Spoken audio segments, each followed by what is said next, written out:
अमित कुमार दुबे नाम के एक लेखपाल हैं, जिनकी हमारे यहाँ पोस्टिंग है। इस इलाके में कई गांव देखते हैं, हमारा अपना गांव जो टेमर रहमत है ये भी देखते हैं। वो छोटे छोटे कामों में 10,000 15,000 रुपया, जैसे वरासत का काम हुआ, खसरा का किसी को खसरे की जरूरत है उसके लिए बड़े बड़े पैसे की डिमांड करते हैं।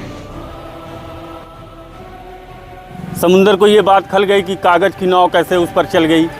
समस्या ये है क्योंकि इन्होंने, पहला नंबर बात आपको बता दें कि अब्दुल अजीम जी निषाद पार्टी के नेता हैं।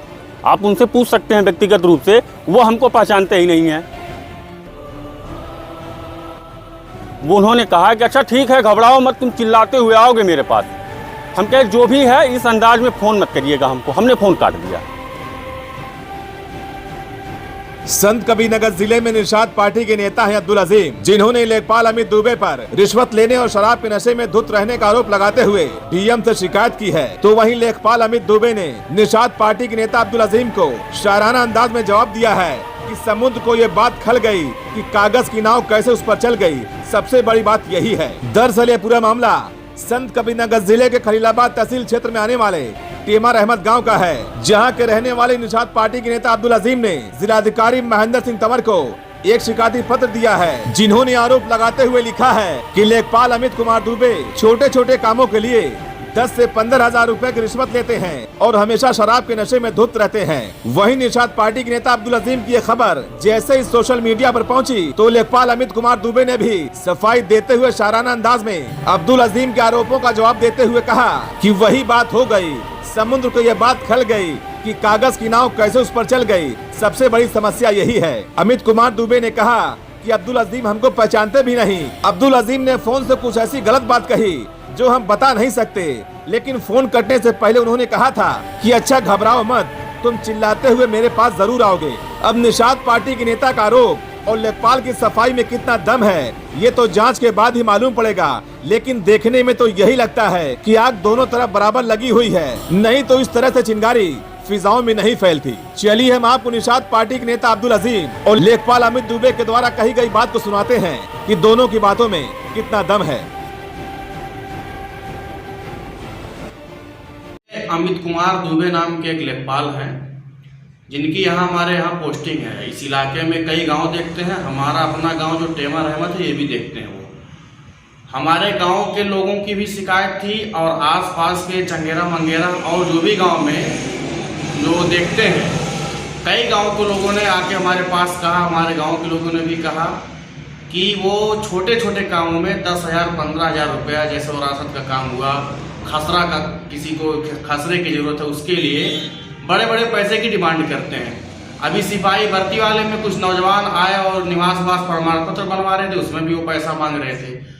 तो इस तरह की शिकायत थी। कुछ लोग तो आए थे बाकायदा कहे कि चलिए अगर हमको कहीं चलने की जरूरत है, डीएम साहब के सामने भी कहेंगे, पैसा वो मांग रहे थे। तो उसकी ये शिकायत थी, बार बार लोग आ रहे थे।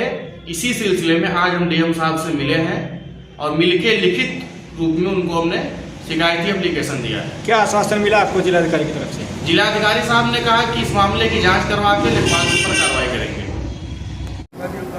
सर मेरा नाम अमित दुबे है, मैं खलीलाबाद तहसील में लेखपाल के पद पर हूँ। क्या मामला है? एक अब्दुल अजीम जो एक बताते हैं नेता है, वो शिकायत आपके खिलाफ कर रही है, क्या मामला है ये? अरे सर आपको हम बताते हैं, ये बहुत सिंपल सा मामला है। अब वही बात है ना कि समुंदर को ये बात खल गई कि कागज़ की नाव कैसे उस पर चल गई। समस्या ये है क्योंकि इन्होंने, पहला नंबर बात आपको बता दें कि अब्दुल अजीम जी निषाद पार्टी के नेता हैं। आप उनसे पूछ सकते हैं व्यक्तिगत रूप से, वो हमको पहचानते ही नहीं हैं। पहला नंबर बात, क्योंकि हमारी उनकी जो है कभी आमने सामने कोई बातचीत ही नहीं हुई।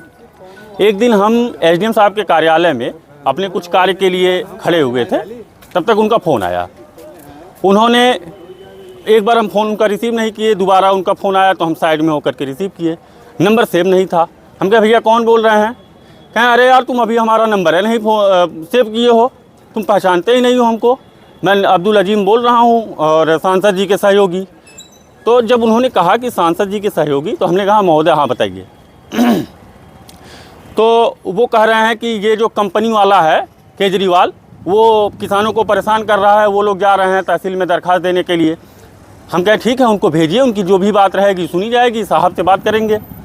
तो उसके बाद वो फिर गलत लैंग्वेज में हमसे बात करना शुरू कर दिए कि तुम आते हो यहाँ पूर्व प्रधान के साथ घूमते रहते हो, एक बार तुम हमारे पास मिलने नहीं आए। हम कहें सर आप बताइए, आपका कोई काम रुका हुआ हो, आपने कोई बात कही हो, हमने आपकी बात ना सुनी हो, तब आप इस तरह की बात करिए।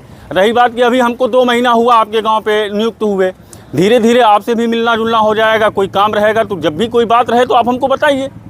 उसके बाद हमको बहुत गलत लैंग्वेज में बात करना, अब ऐसे बात बताने में थोड़ा सा दिक्कत होती है, बहुत गलत तरीके से बात की उन्होंने। हमने कहा देखिए महोदय, इस अंदाज में अगर बात करेंगे तो हम आपसे बात नहीं कर पाएंगे, क्योंकि हमको ये अंदाज बिल्कुल नहीं पसंद है, और आइंदा अगर इस अंदाज में हमसे बात करना होगा तो हमारे पास फ़ोन मत करिएगा। हम फ़ोन काटे, उसके पहले उनका लास्ट वाला जो शब्द था वो उन्होंने कहा कि अच्छा ठीक है, घबराओ मत, तुम चिल्लाते हुए आओगे मेरे पास। हम कहे जो भी है इस अंदाज में फ़ोन मत करिएगा हमको। हमने फ़ोन काट दिया। उसके बाद अब ये हमारे खिलाफ़ उप जिलाधिकारी महोदय के यहाँ, जिलाधिकारी महोदय के यहाँ दरख्वास्त दे रहे हैं कि लेखपाल 24 घंटा शराब पी कर नशे में रहता है। पूरा समाज जानता है। आज हमारे पास 2-3 हलके हैं, सारे ग्राम प्रधान से, ग्रामवासियों से अगर जानकारी ली जाए तो मैं शराब पीता हूँ कि नहीं पीता हूँ हमको बताने की ज़रूरत नहीं है, लोग बताएंगे। दूसरी चीज़, जितने भी प्रधान हैं, गांव के अन्य लोग हैं, जाकर के पूछ लीजिए मेरा कार्य करने की शैली क्या है।